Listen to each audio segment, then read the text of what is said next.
السلام علیکم، بسم اللہ الرحمن الرحیم۔ آج میری ویڈیو کا عنوان ہے کہ وہ صحابی جن کا ہاتھ حضور صلی اللہ علیہ وآلہ وسلم نے چوما، مصافحہ کیا۔ اس ویڈیو کو اینڈ تک ضرور دیکھیے گا اور ساتھ ساتھ سبسکرائب اور لائک ضرور کریے گا، جزاک اللہ۔ ایک مرتبہ ایک انصاری صحابی حضور صلی اللہ علیہ وسلم کی خدمت میں حاضر ہوا۔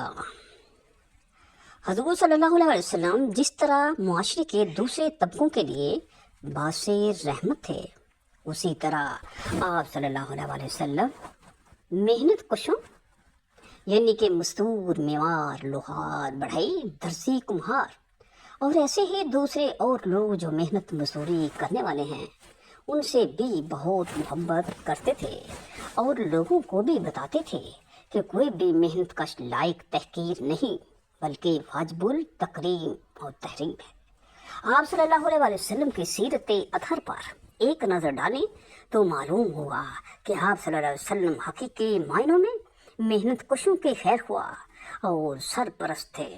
اس سلسلے میں آپ صلی اللہ علیہ وسلم کے ارشادات اور نمونہ عمل کی چند جھلکیاں ملاحظہ فرمائیے گا۔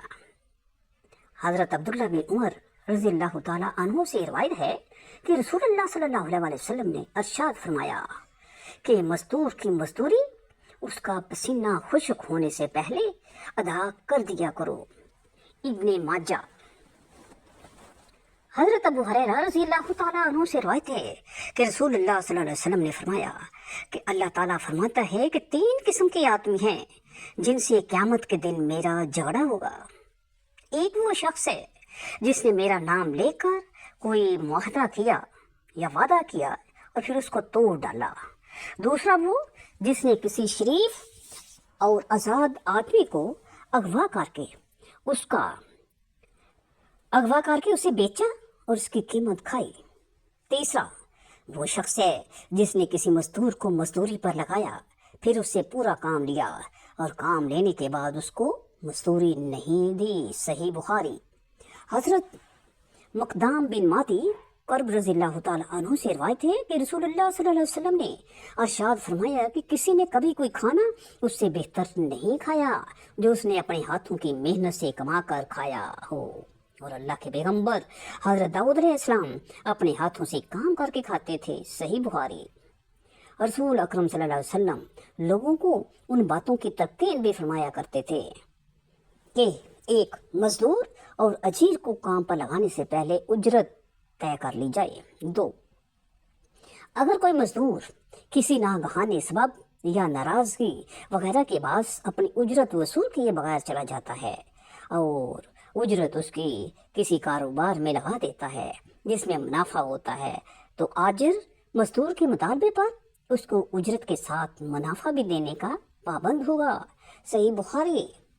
حضرت جابر بن عبداللہ رضی اللہ تعالیٰ عنہما سے روایت ہے کہ حضرت معاذ بن جبل اپنے محلے کی مسجد میں بنو سلمہ کے لوگوں کو نماز پڑھایا کرتے تھے۔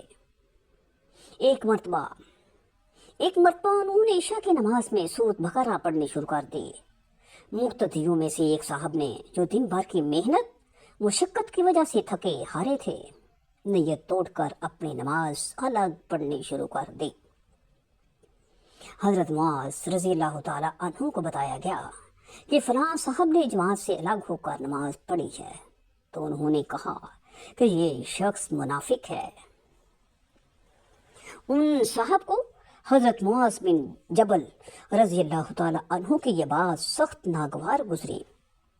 وہ رسول اکرم صلی اللہ علیہ وسلم کی خدمت اقدس میں حاضر ہوئے اور عرض کیا، یا رسول اللہ صلی اللہ علیہ وسلم، ہم محنت کش ہیں، ہم سارا دن مزدوری کرتے ہیں، ہم اپنے ہاتھوں سے مزدوری کرتے ہیں اور اونٹوں کے ذریعے پانی بھرتے ہیں۔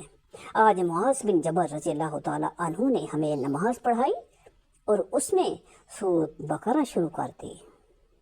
میں دن بھر کی محنت مشقت کی وجہ سے سخت تھکا ہوا تھا، اس لیے میں نے اپنی نماز علیحدہ پڑھ لی۔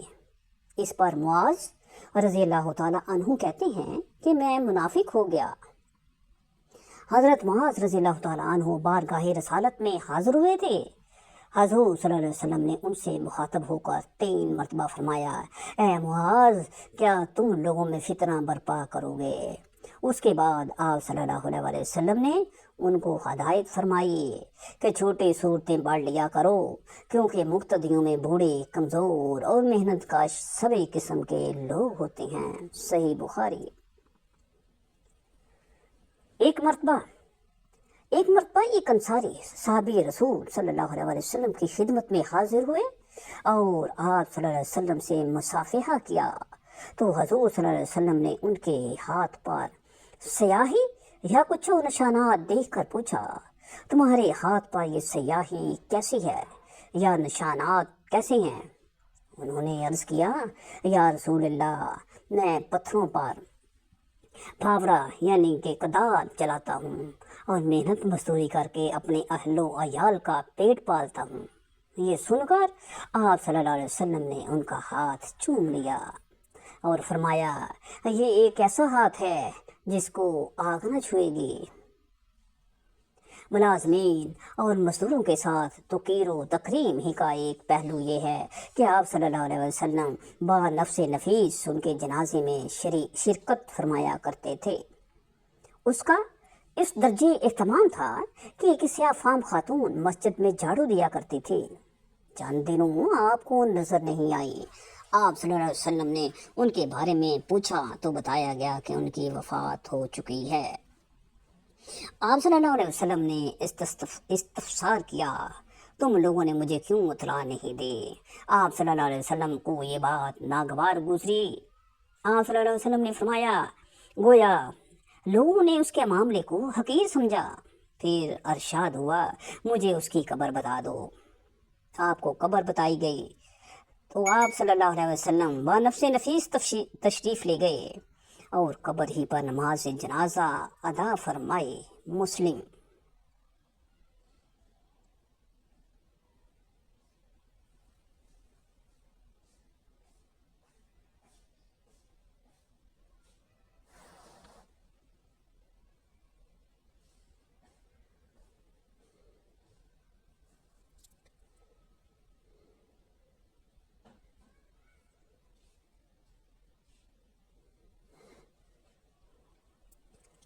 وما علینا الا البلاغ المبین۔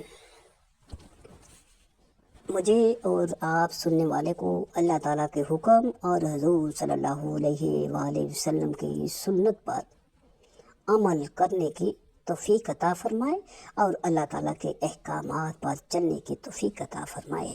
آمین ثم آمین۔